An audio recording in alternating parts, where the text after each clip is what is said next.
Welcome to the Evolution of Business show. I'm your host, Dave Clare, and in today's episode, our guest is nothing short of spectacular. It's a journey from multi-level marketing and losing his way into becoming a male stripper and then a teacher and finally finding his passion for business. Yes, our guest today is none other than Levi Saunders, and he's going to take you on an amazing journey through his life and how he has evolved himself and his business to stay relevant in the hearts and minds of the people that they choose to serve in Digital Hitmen. It's an amazing story. I'm looking forward to sharing this interview with you. So stay tuned. Here comes Levi. Welcome to the Evolution of Business podcast. Business is a series of evolutions. This podcast explores how to stay relevant in the hearts and minds of the people you choose to serve. It will look for the lessons and the failures of the past and share the success of those getting it right today. What is the next evolution of your business? Now, here's your host, Dave Clare. Okay, so 3, 2, 1, and action. Action. We're keeping it. It's all part of it. That's going to go in the blooper reel for sure. Yeah. Wow. Hey, well, Just making sure it's recording now. Are we live? Are we recording? We are live. Awesome. So welcome to the Evolution of Business show, here with Levi Saunders, the co-founder of Digital Hitmen. Several far-reaching achievements for this young man here. Through the online realm. I was sitting there like, that sounds like some fantasy world in the online realm. But really cool to have Levi here. He's a teacher turned businessman, found his passion for business and took his interest to grow an online marketing, SEO, lead gen business, which is a massive dedication and hard work, I believe, behind building the Digital Hitmen into one of the top digital agencies in Perth. And I think that's an underestimation, but might be in all of Australia, mate. So we'll talk about that in a minute. Yeah, absolutely. But now has beyond, mate, like I couldn't believe this. How many businesses you got? So now he has an online flooring store, a decor concrete stamping business, Perth Classic Car Charters. It's a car rental business, like limousines and stuff. That's really right, cool cars. Wow, all that is up your sleeves too, mate. How long are your sleeves? Oh, at the moment we're going. We'll on paper we're going in between 5 businesses at the moment. So. Wow. Yeah, it's a little bit of a structure. I'd just like to say, though, I don't own 100% equity in any of those. So, and that's part of the reason, obviously, I'm able to perform at a high level is because I've got the right people around me. So sweet. We're going to talk about that in a minute. So just before, because there's still more about you, mate. Like this is the resume is long. So using his extensive SEO skills and expertise in acquiring thousands of qualified leads, not only for your own business and your clients. I mean, it's really great to see that you can acquire it for your own business. It's, to me, I think it's a really great sign of a business when, you see a lot of people who can generate leads for you, but they can't generate leads for their own business. So, yeah, absolutely. Which is a great sign of the work that you guys do. But you're an expert in SEO, web design, social media marketing, apps, graphic design, and also sales, business development, competitor analysis, conversion, and optimization. So ultimately, I guess, if anyone wants leads or a website or improve their lead conversion rate, just have a chat to me. Just have a chat to me. Yeah. And I'm pretty upfront about that because at the end of the day, the likelihood of us being the right fit for a client or whatever is actually quite low. But the likelihood of me being able to capitalise on your network or you being able to capitalise on mine is actually quite high. So provide value wherever you go and you have access. Yeah, that's amazing. So I mean, this show, the Evolution of Business show, is about sharing with the audience, how to evolve your business by evolving yourself, and so that you stay relevant in the hearts and minds of the people that you choose to serve. And it's obviously the work that I do in the world. Give us your backstory. So give us 5 or 10 minutes. Tell us the Levi Saunders story, and how we ended up here today. Yeah, well, I guess I really got to start just to give a bit of grounding and perspective of where I've come from in terms of where I am now. Just over 9 years ago, I was a school teacher in Tasmania, where I was born and bred in a country town.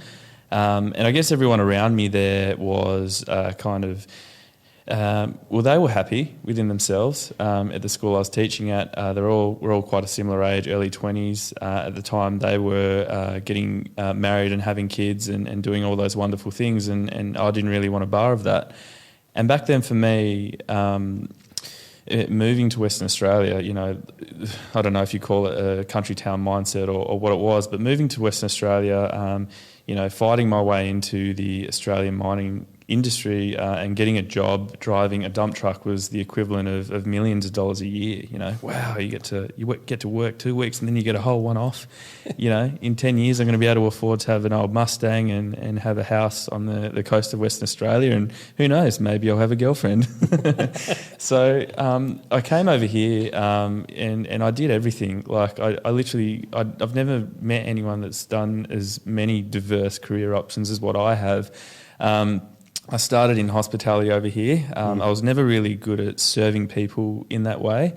I spilled drinks, I got orders wrong, I ate all the food, and I was probably the worst bartender / waiter that had ever come into the East Fremantle Yacht Club or Raffles Hotel, and which I didn't get sacked, but they had no more hours left for me. So. But one day at working at the East Fremantle Yacht Club as well, it was Melbourne Cup Day, and the boss at the time said, "I'll give you $200 to pull beers in your undies for an hour." So that's exactly what I did, and so at one point, and I'm not scared to admit it, we had different careers going on, but I was at one point, I was a topless waiter / male stripper, and that's kind of how I learnt my way around Perth, because I've got a notoriously bad history of getting lost in bad directions. So yeah, everything happened for a reason. I had my stints in the mining industry. I did drilling and scaffolding and incredibly dangerous work. I had even had a crack at the adult entertainment industry and got about 40 or so Magic nights. Levi. Yeah. One thing I learned out of that, it's got nothing to do with what you look like. It's all about how you treat people and how do you read the room and how you react and respond, to what their wants and needs are. At the end of the day, if you're selling yourself, you're selling yourself to be there and please them. Yeah. In an actual, not a sleazy manner, put it that way. Yep. So. Yeah, so I've had all that, did all those things. By chance, I would say roughly about 7 years ago, I got thrown into the network marketing industry, which was my first initial experience of business, if you could call a referral-based system that. I don't necessarily agree with that industry anymore. However, it was certainly the best business course, I guess, in a pre-packaged business that you could ever hope for, because it supercharged anything that you could do. At the time, network marketing had been forgotten about Australia and reintroduced, so it was a booming thing, and it went through this growth of being able to sign people up and have people underneath you in this a triangle kind of structure system or whatnot, and then you were making money off people being able to go out and distribute that product. And it was a really great product. So I learned a hell of a lot about business very quickly. Yeah. I learned about the psychology behind it, what people do to, bring people over or steal prospects, or, there's all sorts of business warfare going on. Everyone was insecure at the same time. Everyone was, just fighting to get more people underneath them in their systems so they could have more residual income. And, so that was my real kind of introduction into business, and did incredibly well out of it. So really grateful for it. Don't necessarily believe in the business model like I did, but I'm very grateful for the experience and the people that I met along the way. From then, I didn't really want to have too much to do with business after that, and went back to teaching for a while. I guess the reason for that, I saw the dark side. People offering me all sorts of money to join other businesses, and it's nice to believe that you're a desirable person, but the reality is that they want your network. That's what makes network marketing work. Yeah. I had all that. I didn't really want to have much of a bar of it. And I always swore if I was going to go back into that industry again, I was not only going to go from a sales and people management point of view, I was going to come in with some really kind of hardcore skills. where my fascination of search engines grew. So I knew Brad for years. I guess before I went into business with him, I respected who he was and what he did, how he was able to identify the things that people want, and then put himself in a position through SEO and websites where he could be the best option for those people wanting those things in prime time position. And I thought, this is the best thing I've ever seen. And everyone else around him was just like, don't listen to that guy. He's this, he's that. He cheats with websites and blah, blah, blah. And I just thought, wow, if you can master that thing. And everyone kind of goes, oh, lockdown, COVID-19 and all that kind of stuff. Well, I kind of think, well, I locked myself in a room for 3 years and, force-fed myself SEO because, I'm a very charismatic, outgoing kind of person. Yep. And that was really tough to go through that period and have clients and, work with them and, burn all your resources looking after them, which sometimes we still do, to get those results. It's been a really tough journey to build Digital Hitmen. Yeah. But I always said to Brad, I said, you don't know how valuable what we're doing actually is. And some of these people will want SEO contracts. Some of them will want to go into profit share. And some people, believe it or not, will actually give you substantial amounts of equity in their businesses because they want things that they can't get for themselves now because we're moving into this online era. And search engines just pay the bills so well. Yeah, wow. The one thing I really enjoyed about listening to your story there, every stage you talked about what you learned from all those different things that you'd done throughout your life. And I think that's really important because sometimes, there's this pressure on people to find their calling or their purpose, as I'm a big purpose guy. Yeah. But, best thing to do is just go out and experience stuff and make sure that you're learning from it, learning what you do like, learning what you don't like, even learn all the stuff you didn't like in your network marketing days. And you're able to take that to help you to learn and build everything that you are today. It's really powerful. Yeah. Look, I think one thing I'd just like to share about what I've really learnt recently is that I'm actually under an intense amount of pressure, not only in our business life, which is going through growing pains now. I always thought I had growing pains. Now we've got growing pains. And also in my personal life as well, which you actually know about as well, having all these things happen, but I've been focusing really hard on actually being in the present moment because I'm a bit of a, a bit of a visionary, and I kind of float off a bit, and I'm not doing it as much now, and I'm just really enjoying the now, just being here, looking at my hands, refocusing, recalibrating. And, I made that decision last night, although I've got something that's happening tomorrow that's very eventful, I made that decision to be here in the now, no matter what. But who cares if you miss 2 hours sleep? Now will pass, and then it'll be then, and I want to make sure I'm here now.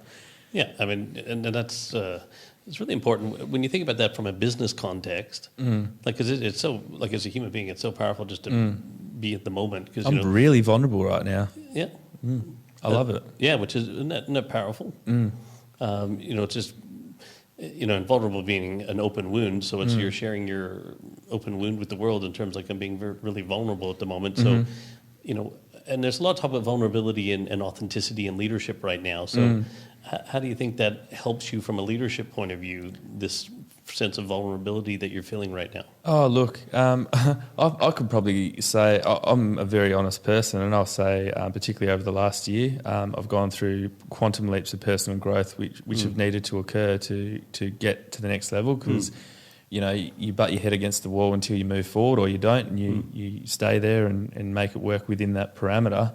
But the next level has been really hard for us to achieve. So people know me as someone that's very vulnerable and emotional. That's definitely worked well for me. Yeah. But it's also been to my detriment as well because it's at points, and most people that know me well enough will know that there's been multiple times where my thoughts and feelings have become me. So being able to look at them from a bird's eye perspective and say, hey, well, that's not actually me. That's just a thought, or that's emotion, or whatever. It's allowing me to still be vulnerable, but also see things for what they are as well, and let them pass through me. Yeah, and I think that's a really important point you made there because it can make it become you, but they actually have come from you, but it doesn't have to become you. Yeah. Absolutely. And if you can isolate or separate the two, that we're only human beings, so it's only natural to have that emotive or emotional, be emotionally hijacked from time to time and things like that, and be able to express stuff. Absolutely. But it's yep. up to you whether you choose to allow that to define you or not. Yep. And allow that to become you or not. It has come from you, but it's how long we choose to hold on to that, or do we embrace it, or do we just let it go? Oh, absolutely. And like what I got tattooed on my chest all those years ago, when I was in the middle of the desert, shitting in a drop toilet and working in exploration drilling, getting covered in head to toe in mud every day, I got something tattooed on my chest. Pain is inevitable.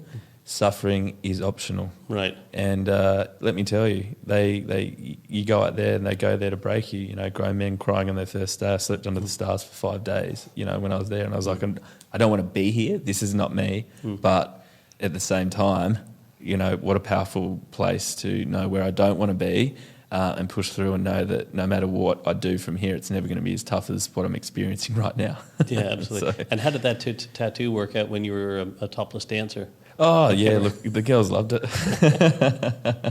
What does that mean? I should have got it bigger because they found it really hard to read. Could have played in perfectly as they're trying to read it. Yeah. Oh, you got to have a tat somewhere, right? Do you have any tattoos? I do, as a matter of fact. Oh, is that right? Yes. Personal?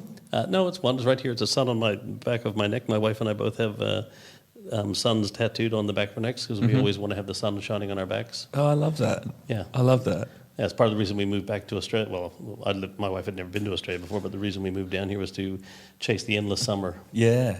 Fantastic. Yeah. So we had, she already had one, and so I got, for her birthday, she wanted me to get one on my back. Yep. And I'll be very vulnerable at the moment. I cried like a little baby. But that needle hit right in the spine. I'm like, dude, come on. I was grabbing that chair, and I'm like, this is the dumbest thing I've ever done. Yeah. It was so funny. I got to the end of the mine, and she's like so glad it's over because I squealed. And then I'm like, I want to give you a tip. And she just wanted to get me out the door. Stop crying and get out. Yeah. Pain is inevitable. Mate, you're full of shit. You suffered the whole time. So let's talk. One of the things that I challenged leaders on is between growth and evolution. There's been a lot of talk, especially here in the West Australia market for many, many years, like this growth economy and growing our business, grow. Which is good. We should always grow our business. I have no problems with that. But I'm a firm believer that sometimes we can grow our business into obscurity or irrelevance. Yep. So growth isn't always a good thing. Yes. Imagine even here when the construction boom and mining ended, and all those people have been growing their business and they had all this asset and capital that they added to their business and no work now. Yeah. Because, all of a sudden the market had shifted or things had changed and they weren't evolving with that, but they were just growing. Yeah. So talk to me from, how do you look at the difference between growth and evolution from a business perspective? Well, I think a word that I like to use a lot is scaling because I've resisted it for a very long time. And the reason for that is because it's very hard to scale brilliance. So I think whatever decision you make in regards to growth, it needs to come from an evolution type point in the sense that you've got to evolve with the business. If we're known for a very high level of performance with clients, that's why they come to us. Yep. Whether we're the first or the fifth agency, we may be more likely to part ways with them in some cases. And the reason for that is because we are just diehard. We get results. We don't look at the ROIs within the first 6 months because we know it needs to be done, within that budget, and every dollar needs to be spent so we can lock them in for the next 10 years. So the only way that I guess Digital Hitmen lasts is if we carry that philosophy forward and we scale that.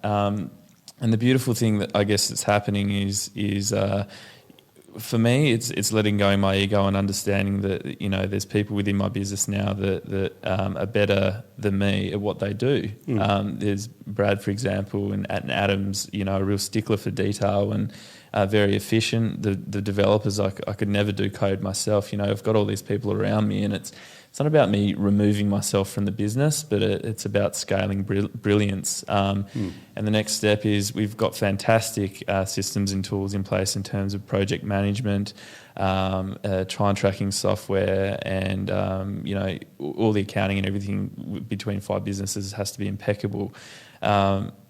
But I guess evolution is also evolution of the mind, evolution of your mind's ability to be able to withstand more pressure for longer so you can get further.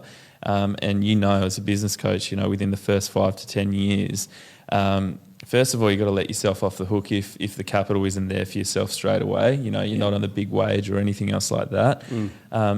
But it's about having that sticking power to take that money and use it and reinvest it into the business to make it something really great. It's the difference between turning over a couple $100,000 a year and turning over millions. Is fueling the fire, and your business desperately needs it within the first 5 to 10 years, and your business desperately needs it more than ever now at a changing time like this due to the economy and technology and everything else like that. And I think most business owners would just never get that past that point. In fact, I'm not even sure that I could have got past that point of evolution if I didn't have people, slapping me on the wrist saying, it's not the time to be putting your hand out, it's the time to be putting your head down and getting more work done and getting more results, because that's what the real commodity is at this point. We're still at that kid dynamite phase with Mike Tyson. We've got a lot to prove. We're still a very young business. Even the first one, Digital Hitmen, and all the other ones we do, the systems and tools that are being put in place with the flooring store at the moment, are just incredible, just making profound differences in the business, and I can't wait to apply more. Every time we adopt a new system or process that we identify as just an absolute cheek in the armour in the business, we have a quantum leap every time, like whether it's project management or time tracking software, but we're just going through the biggest ones ever now. So it's scary, but with evolution, I guess, comes pain in a sense as well. Suffering is optional. Exactly, it is. Most of the time. Yeah, most of the time. Don't die me. The importance of systems, I think, is sometimes underplayed in organizations. But you talked a lot about systems being what's helping you to level up and things like that. In great book out there. I hate them. I am the last person to adopt them. We've got these spreadsheets and stuff, and I know they help out. I know that they do. It just takes me ages to do them. I'm not very good at creating the system myself, but in the long term, I'm very, very good at following them.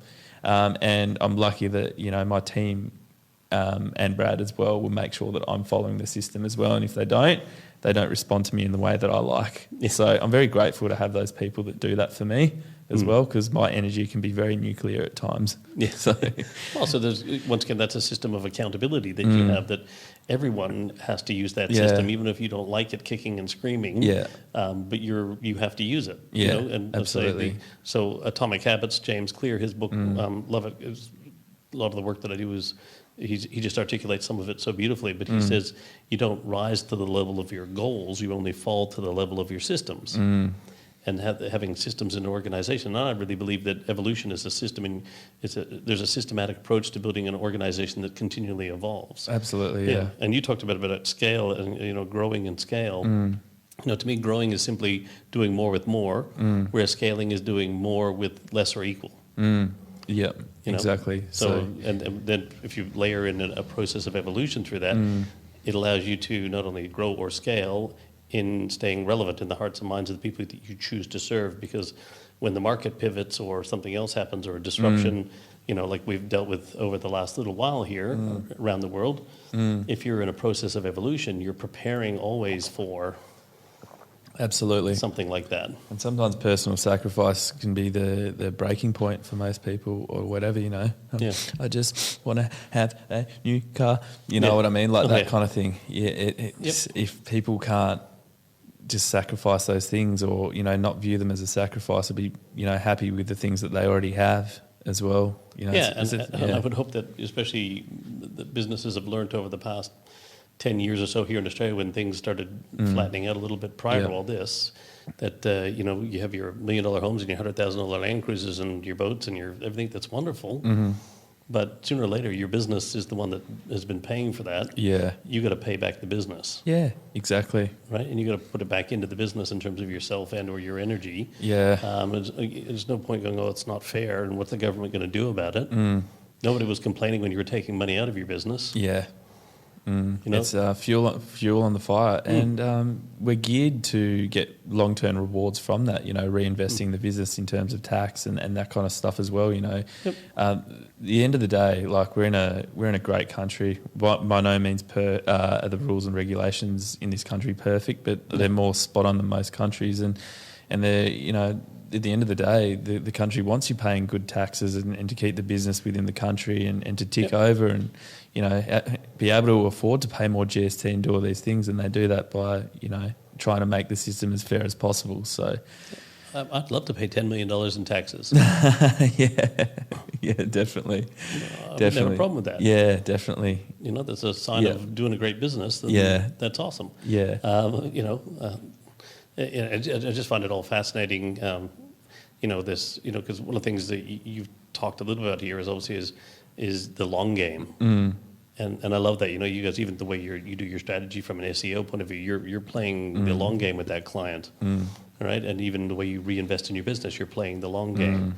And I think Gary Vee talked a little about it. So, some people work to make... Gary Vee. Yeah, I love his stuff. So some of his philosophies are so simple but bang on. Like, you can, work to make $300,000 this year, or you can make $100,000 a year to make $30 million in 5 years. Yeah, exactly. But if you keep taking out, then you're never going to have that to reinvest. So he just keeps reinvesting.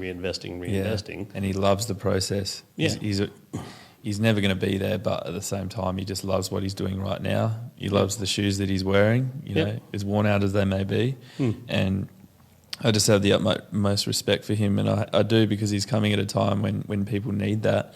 Everyone wants everything now, and the opportunity is going for it, picking some things that you really love and sticking to it for years and years and years and enjoying the whole process of doing it. The wins, the losses, the successes, the failures. 100%. Your attitude to responding to turbulence, which is a great feeling when you catch it out. Yep. Not so great feeling when you get caught up in it.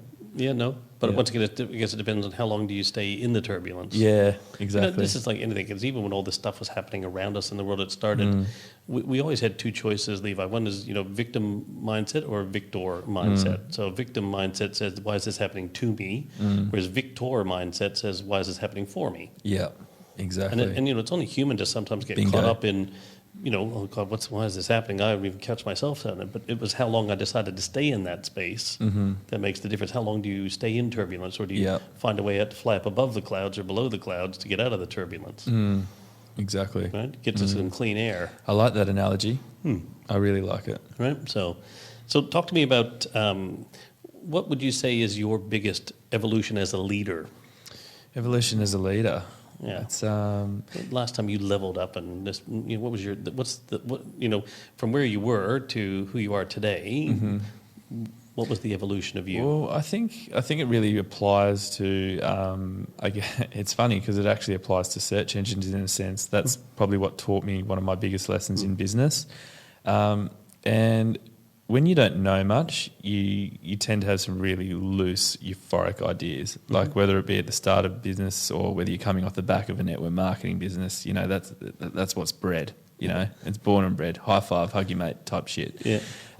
And for me, it was really, I'm gonna, I didn't understand demand. I thought, you had this. So many people that have new business ideas. It's 5-10 years ago it was all about creating a t-shirt brand. Now it's all about creating a mobile phone app. Have you ever built an app before? No, but some willing person will. And then they'll give me the majority chance of the business. I'll offer it to them. Yeah. Okay, so why wouldn't they build that themselves? Because they didn't have the idea. Yeah, well, if they build apps, they certainly probably did. But in the sense that it's first of all, it's people stepping outside their skill set initially to start a business. So, for instance, if you and I've met a lot of people that 2 or 3 stand out. One spent $500,000 building an app that was dependent on the developer building it. So they ran out of resources before they had any money left over to advertise. And, another person did the same thing, and I had to break it to them when they're sitting around the family table, and they've invested $100,000 in a mobile phone app that's fundamentally flawed. So I guess what I'm saying is two things. One is when you're starting out, first of all, you've got to make sure it's something that you actually do know and love. The idea is one thing, but by being able to implement and capitalise on it, fuel it, keep it going before you even go to market is a whole new other thing. The other thing, it's also not about what I think anymore. It's not about what I think is a brilliant, innovative app that's a euphoric idea. It's about what other people think. It's not about my interpretation of what people need. Oh, everyone's going to fucking love this T-shirt brand because I made it, or this style of phone case because it's covered in this stuff, and I just think that's brilliant. It's not what about I think anymore. It's about what other people think, and that's what search engines teach you very quickly. So all of a sudden, you've got all this data in front of you, and you can see the things that people are looking for at this point in time.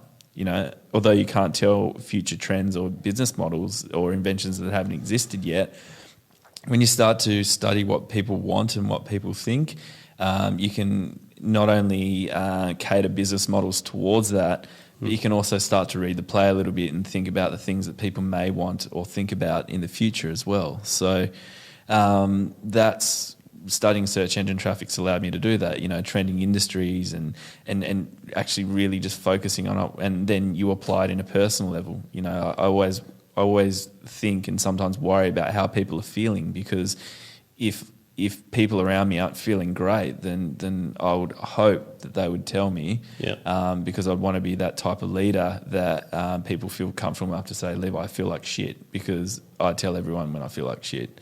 I just think that level of communication and trust between people, it's not that I want them to be vulnerable, it's just that I want them to feel like they can talk to me, Well, it's a safe or place talk where they to can, someone else. It needs to be a safe environment for them to express themselves without fear of reprimand or So from a personal evolution, then, would you say then when you started realizing that it's not about what you think, it's about what other people think, that matters? Was that the evolution moment or the process? Absolutely. With that shift in thinking for you? Yeah, and it wasn't just I think you can tell it to people until they're black in the face, and then they'll go back to their idea and they'll craft their ideas. So they'll be like, oh, well, this is what people think. I got it wrong. The cartoon on the T-shirt needs to be blue, and then they'll go back to thinking what they want to think because it's their euphoric idea. But when you truly encompass that and your sole purpose becomes, creating a service or product that really does identify and solve other people's problems that people are actively looking for, and it's at a high quality, whether it's a service or product, that's the thing that's going to determine, whether this business model is going to be viable long term or not. Yeah. So, and that's really important. And it's really it's fascinating too, because there's two schools of thought around that. One, it's what other people think, which is important, but sometimes people don't know what they actually. They might know what they want, but they don't know what they need. So if you go back to, the old saying where Henry Ford, if he'd asked his people what they wanted, they would have said more horses. Instead, he gave them more horsepower. Yep. So what they really wanted was to go further and faster. Interpretation. Right? And so it's really understanding what it is that they want. And Steve Jobs, if anybody, was one of the most brilliant people at this. Of course, he's, MP3 players existed before the iPod, 2 to 3 years, right? But he said, I'm going to put 10,000 songs in your pocket. That's what people wanted. And so he was also brilliant at marketing and that as well. Yeah. But, and it's, nobody knew, I always say nobody knew they needed a fax machine until there was one. Yeah, exactly. And then you had to have two. But I think the other thing as well is I think a lot of people, especially that have no business experience, go straight to the invention style business as well.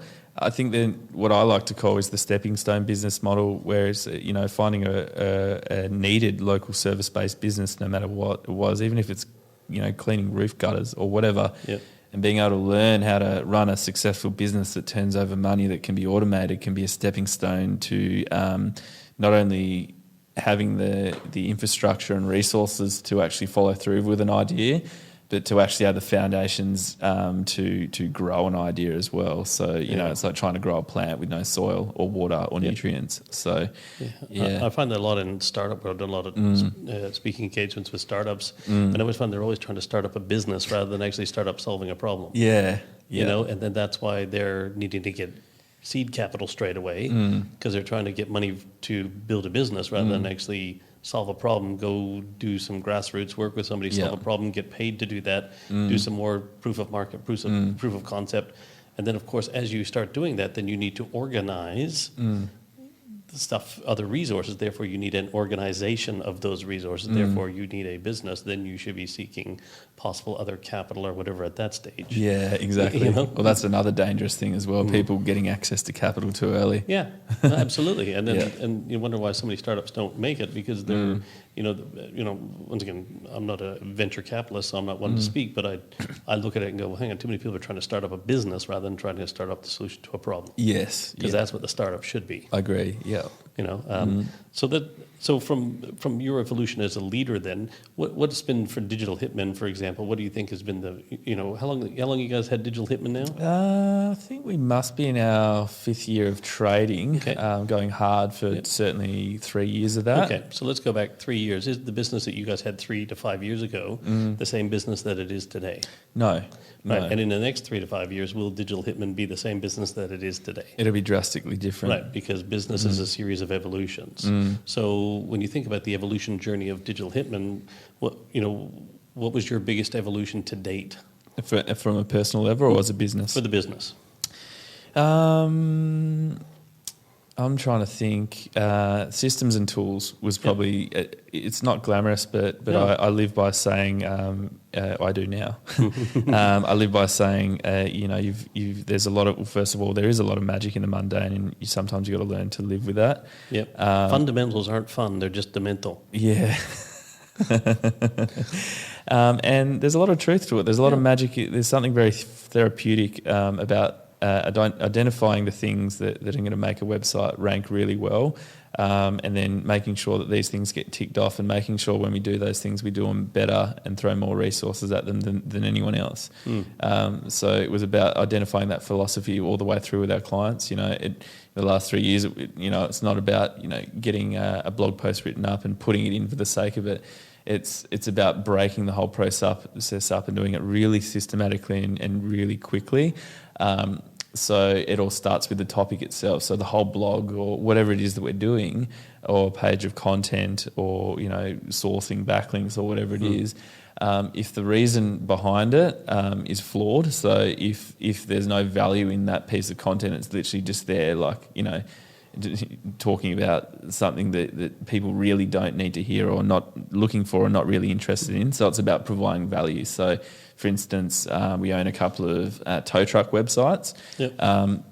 So a particular blog post that I might have done for that is all about car oil. So it's everything. I wanted to create the most comprehensive guide about everything to do with car oil. So, finding every single little question that people are asking on the internet, and then coming up by step-by-step guides, viscosity and different vehicles and what can go wrong if all these what you can go wrong questions and every little thing like that might index in a search engine, and then making it bigger than anything else is out there and more comprehensive and really outlining that in the first paragraph. So it becomes less about, trying to get a pile of information and putting it out there. It's more about getting a shit ton of really juicy information from everywhere and getting the best bits and spitting it out, making it bigger and better than anyone else is doing.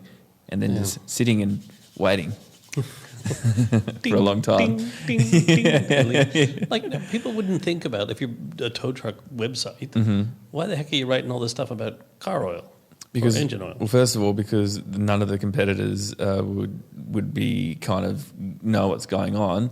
Second of all, it doesn't matter what industry I'm in, and sooner or later I get to a medium expert level. I'm across. That's the other thing I love is in evolution over the last 3 years. If you want results, you have to be the business. You can't look at yourself as the marker doing that favour to that person. It's great to be the person that does that thing. But you'll never be known as the person that does that thing better than anyone else unless you become the business that you're looking at. You have to make that step, and when you do, that's when the results come, the commitment's there, the enjoyment's there. Our clients love it when I go visit them. I'm at the orthodontics practice the other day, and I'm sitting there, putting on scrubs and sitting the orthodontist in the chair who's just bought a new business that he never would have done without us. So, he could have done without us, but it may have been more of a struggle because the practice that he's also got maybe wouldn't have been generating leads as well as what it is. So Yeah, that's really cool. So obviously immersing yourself in your client's business. well, there's no fun if you don't. Yeah. You just become a guy that's behind a computer, and that's not what Digital Hitman is about. It's about bloopers. It's about supporting the clients. It's Well, when you're talking long game, so that's relationship, not transaction. it's about extras. When you're having a relationship you have a relationship in your life, you get to know everything about that person, your partner, whatever in your life. And if we take that same thinking and apply it to business, and this is where one of the things that I even challenge my clients on, or anyone I work with, is I'm always concerned about my customers. Yeah, definitely. Because the more I can understand about their customers, then it can help me understand more about their business. So how to help them stay relevant in the hearts and minds of the people they choose to serve. Well, I need to understand who they choose to serve and what's happening in their world. Then how does that happen here? And then how does that impact my ability to serve those clients? Exactly, and that's also part of the reason why on occasions I identify that it's not a good fit for the business person I'm looking at. Are they going to be that person that actually cares about the content enough to make it right? Are they going to pick up the phone? Are they going to answer emails now? Or are they going to answer them in 3 months' time? These are all critical things that need to happen to get the results that we want. Are they rude? Do they call me an IT guy, which is a big no-no? Do they treat me with respect? Do they put me in a position which makes me want to perform? Or do they treat me like a peasant? It needs to be a solid relationship, because if it's not, I'm confident enough to know that I'll be working with someone within that industry at some point that is a good fit. So too many times people look at don't need a master-slave relationship here with your clients. You should be both there to lift each other and help each other succeed 100%. and thrive. If you find those types of clients to work with, I mean that just makes everything better. It does. Yeah, absolutely. So having those systems and being the business was really a big evolution for Digital Hitmen. It's going on right now. Like it's as I said, I'm vulnerable in every essence at the moment. I'm going through a big personal shift. I'm going through a huge business shift as well. And if we don't, then we either stay here or we'll go backwards. So these things, it's a constant thing. You've got to earn the right to be in the room every day. And right now I feel like I've got to work real hard to keep earning that right. Yeah, absolutely. And it's, when I talk about, business love, so it's like even with your partner, every day I in my mind with my wife, I think, how can I win her love today? And it's the same thing with my clients. It's the same thing because, too many businesses will win a client over, or you'll get and then you forget about them because you're trying to win the next one. But you got to keep winning that love every day. Yeah, you do. Right? And that means to be, once again, obviously, be vulnerable and be open and be willing to learn and be understanding that, that's going to take you to, places where you haven't been yet, and you're going to have to go and think differently and do things differently and challenge yourself to be more for that person. Exactly. And this is why it's so important from an evolution point of view, especially if the leaders aren't willing to evolve in the business and let go to let grow, or whatever you want to call it, is, then the rest of the team aren't going to be able to do it either. Exactly. If you can become the best you can be, that allows you to help your team become the best that they can be, and then they can be the best for your clients, and guess what? Your clients deserve your best. And I'm excited because I haven't always been the best. Yeah. I haven't been the best version of what I can be. So I don't know if I've ever been that, to be honest. I don't know if you ever will be. Yeah. Well, so one of the questions I ask people is, have you peaked? Something like, people think of beautiful thing about business. Yeah. When you reach the peak, when you're standing on the top of the peak, no matter which way you face, what's the only direction you can go? Exactly. Right? Down. So when people say, see you at the top of the mountain or whatever, I say, I don't know what mountain you're climbing, but I'm building the mountain as I climb it. Because to me, I don't want to ever peak. Yeah. I'm willing to, make mistakes and learn, because this is who I got to be, who I am. I'm going to have to continue to do that to become who I need to be the best for the people I choose to be. Yeah, so it's pretty awesome to see that you're on that journey, mate, which is great. Yeah, absolutely. Yeah, it's So let's think about going forward into the next 3 years. What do you see, or what are your predictions for the next 3 years with all the stuff we have going on currently as we move into let's either call it a redefined or recomposed world? Part of me thinks, well, we haven't suffered long enough for human behavior to shift totally, because everyone's just ready to jump right back. You can only see as soon as they relax some of the rules, all of a sudden human behavior became its finest again over the weekend. Yep. But what do you see? What are your thoughts going forward into the future? Look, I see. One thing I'd like to say is I'm a massive competitor. I love competing. I love winning. I'm not going to lie. No?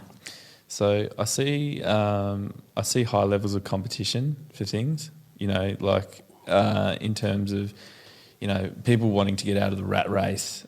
Since I don't know if it's because I'm directly around it or whatever else, but the grass is always greener for a lot of people that are stuck behind a desk or in a job, listening to someone that they don't want to work for or whatever else. So I think that there's a lot of low-level competition. I think the opportunity is going to be being brilliant at what you do and being the authority, and being able to identify yourself as the authority. And it's getting harder because, terms that you use to describe yourself now become cliche in about 6 months. So everyone catches on, the word algorithm or, whatever it is. So I think you've really got to remove yourself from all the bullshit and just really focus about being the best. For those people that do it, there's going to be a massive divide between those people and the people that always aspire to do that. And the people that are that are going to have access to the people that want to be that, whether they want to teach it or just do that thing and be the best at it and scale that.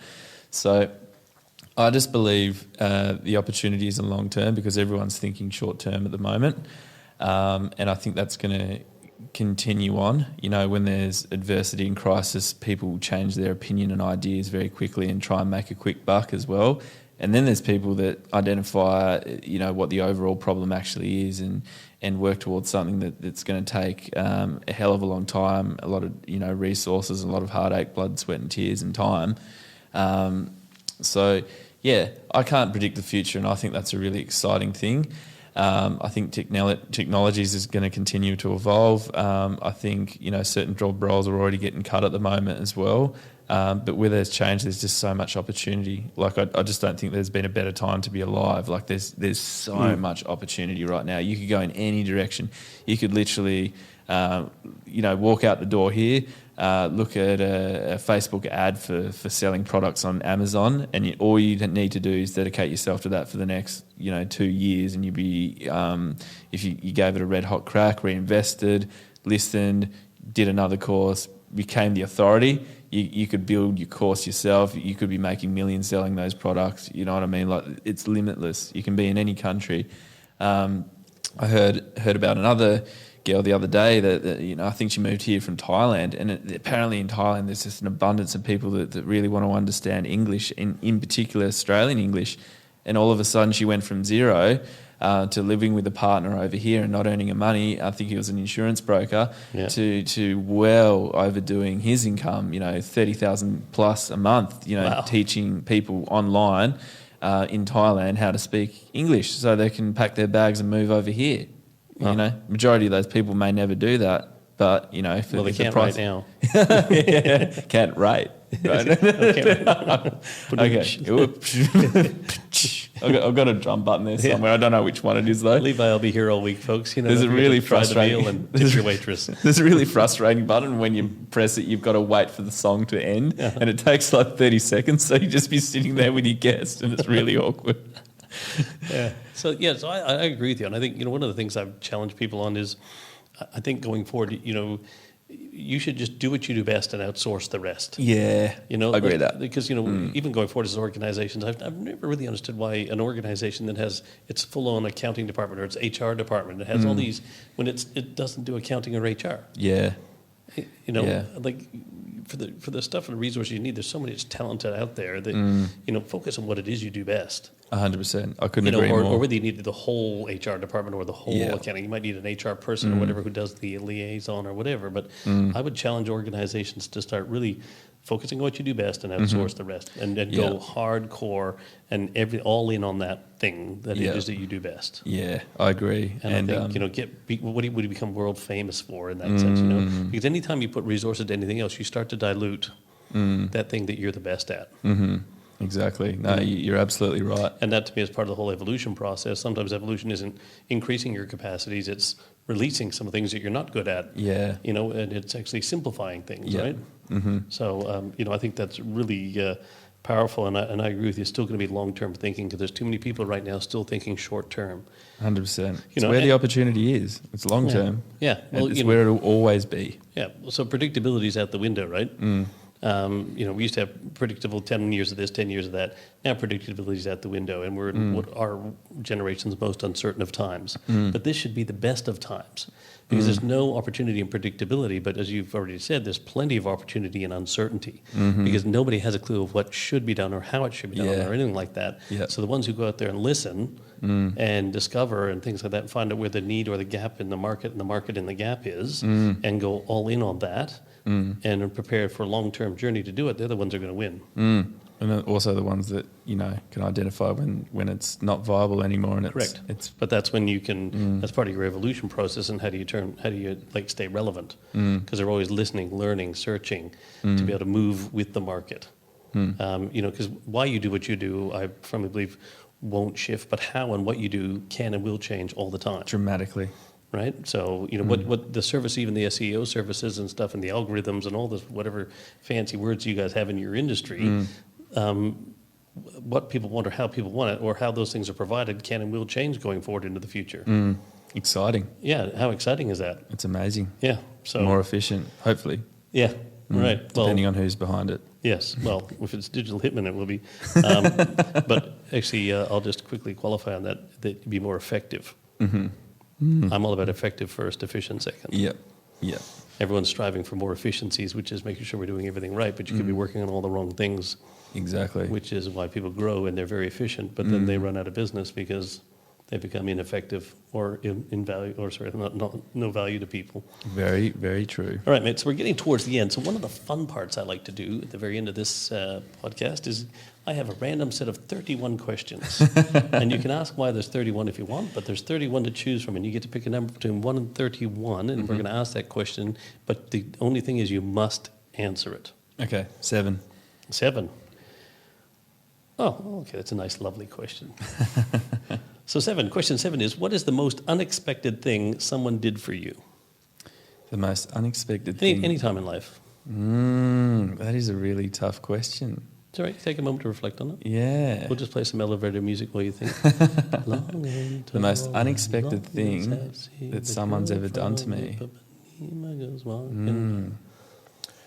I'm struggling to come up with one. The most unexpected thing that someone's done to me. Someone just blew your mind. They're just like you didn't expect it from them. It's a really negative one. Oh, I didn't say positive. I just said the most unexpected thing. Getting punched in the face. Like literally punched in the face. It was unexpected. Yeah, I was at a party. By somebody you knew? No, just a guy. I was talking to a girl, and I got Wasn't punched his girl by chance, was it? Well, I don't know because I was knocked out. So that's probably the most unexpected thing that anyone's ever done to me. It wasn't a great circumstance to be in, but it's the only thing that comes to mind. Like, fair enough. I know that there's a lot of unexpected things, yeah, that would be the top of the list. Wow. All right. Fair enough, mate. Thank you for that. That's right. It didn't say positive or negative. It just said unexpected. I'm very honest. And I tell you what, that's great. And you know what? I wouldn't be expected to be punched in the face. All right, mate. So thank you for joining us on the Evolution of Business show. You know, it's really great to hear about your own personal evolution in terms of your shifting your thinking to what other people think as well, that evolution of opening your mind to other people's thoughts and what you learned through SEO, which was really cool. And obviously the evolution of the business through systems and tools, and then really focusing on our best going forward and playing that long game. So there's some really great nuggets in there that people can take away from this. But if they want to learn more about the Levi Saunders, give us the best place for them to go look for you? Oh, look, I think Digital Hitmen's always a good reflection of how things are going, I guess, for the marketing agency and anything else that we've got going on with clients. My personal social media, I've never really gone too hard into it, but it's just that, it's personal. I literally just put up anything that I'm thinking on my story or whatever else, so it is a good place to do that. But Digital Hitman is the best place to go. Yeah, definitely. If you want to hire a hitman. Yeah, definitely. I think that's probably the best reflection, I guess, of who I am and what I believe. Yeah. But yeah, look, I encourage people to message me on socials and stuff as well. I get a real kick out of that. Yeah. I like to hear about other people's journeys because you always learn something. Yeah. For Well, I learned better a or- lot today. I thought I knew a bit about you, but I didn't. Now I know you do all that water polo. You're used to having your shirt off. Oh, yeah, that's it. Yeah, no. parties. First one back the other week. I was still very fast, scored a goal, very happy. Very good to see. yeah. Didn't get punched in the face. No, I didn't actually. Got hit in the eye though, but no, there's no scars or anything like that. Yeah. Might look like I've been hit in the eye. I had a rough night's sleep last night. So Digital Hitman's website, best place to go? 100%. digitalhitmen.com.au. It's where you might notice some or other businesses and stuff that we built through Digital Hitmen and stuff being there as well. So yeah, that's probably the best place that I would go. Or if you want to get personal, then just hit me up on Instagram and I'll get a good laugh out of that as well. Yeah. So Please don't physically hit him up. no, please don't physically hit me up. Hit me up for a coffee. I love coffees, love caffeine, massive caffeine enthusiast. What's your go-to coffee? Cheeky Boys in Ardross Street. Yeah, but is- what's the coffee? Oh yeah, Nice sure. plug for Cheeky Boys, by the way. Oh yeah, thank you. Yeah, we'll tag them in. Cheeky Boys, Cheeky Boys. Yeah, free coffee. What- get what- 4 and get 1 free. Yeah. What's your favorite thing in the cup? I have a short Mac topped up, and I've been that way for a very long time. So Short Mac topped up. yeah, it's great because you get the caffeine hit. Yeah.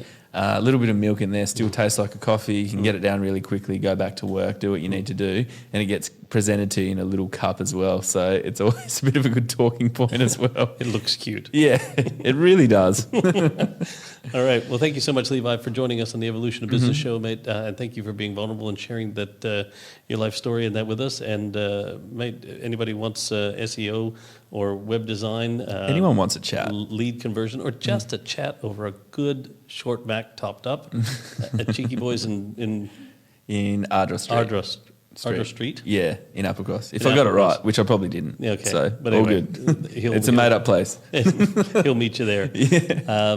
Yeah, mate. So thank you so much. Really, it's been really enjoyable getting to know you a bit Thanks, more, Dave. and thanks for sharing that. Yeah, and thanks for letting me be on your show as well. Oh, mate. I feel like I'm hip and shouldered by greatness either side with these Mate, interviews. so will everybody else. Oh, thank you. Thank you. No, my pleasure. Cheers. All right, thank you. Thanks, man. Awkward handshake. Let's try that again. Get out from behind the mic.